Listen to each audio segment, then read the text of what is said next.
tumpuan dari Dewan Rakyat hari ini mengenai jumlah OKU berdaftar yang masih rendah selain perkembangan pelaksanaan beberapa inisiatif membantu golongan terjejas akibat COVID-19.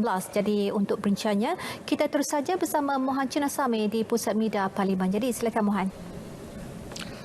Baik Miza, 583,427 orang kurang upaya OKU berdaftar dengan Jabatan Kebajikan Masyarakat JKM setakat akhir bulan lalu. Jumlah OKU yang berdaftar itu masih rendah jika dibandingkan dengan keseluruhan 4.8 juta OKU di negara seperti yang dianggarkan oleh Pertubuhan Kesihatan Sedunia WHO. Menteri Pembangunan Wanita, Keluarga dan Masyarakat Datuk Seri Rina Mohamad Harun berkata pihaknya melancarkan program My Daftar OKU dalam usaha meningkatkan jumlah OKU berdaftar. Ia penting bagi memastikan mereka memperoleh peluang seksama selain kemudahan dan perlindungan disediakan kerajaan. Semenjak My Daftar OKU ini dilancarkan pada 27 Oktober 2021, sejumlah 4,932 permohonan baru sedang disantuni oleh JKM. Ini bermakna 4,932 orang OKU ini juga akan mendapat kad OKU secara digital.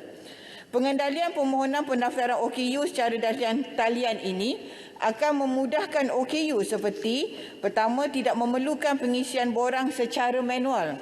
Kedua, pengisian borang permohonan pendaftaran OKU dan pengesahan ketidakupayaan oleh pakar pegawai pengamal perubatan secara dalam talian sahaja dengan menggunakan sistem maklumat orang OKU kurang upaya. Penjelasan itu bagi menjawab pertanyaan Wakil Beaufort Datuk Seri Azizah Mohamad Don.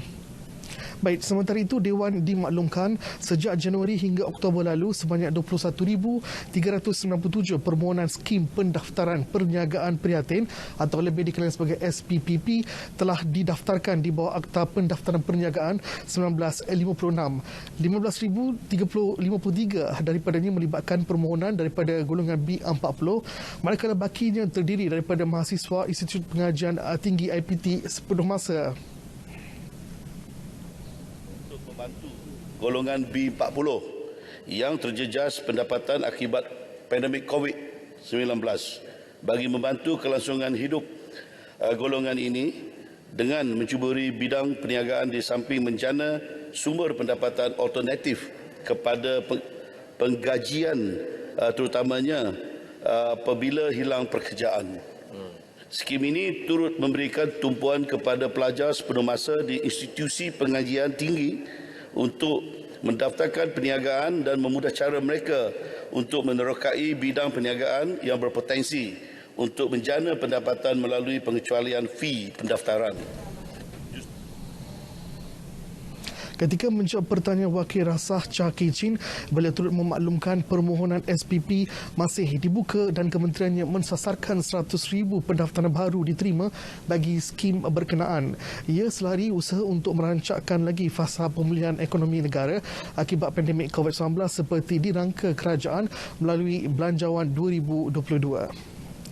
Baik, dalam perkembangan lain, setakat 25 Oktober lalu, Pembangunan Sumber Manusia Berhad PSMB telah meluluskan lebih 85,000 pelatih bagi mengikuti pelbagai skim penempatan pekerjaan dan pekerjaan kendiri. Antaranya ialah Place and Train, B40 Development dan Gerak Insan Gemilang GIG.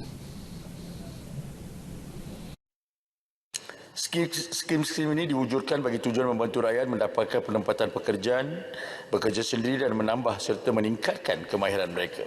Tuan Yang Dipertua menyentuh kepada menambah serta meningkatkan kemahiran, ingin dinyatakan bahawa elemen soft skill dengan izin ataupun kemahiran insaniah turut diberi penekanan.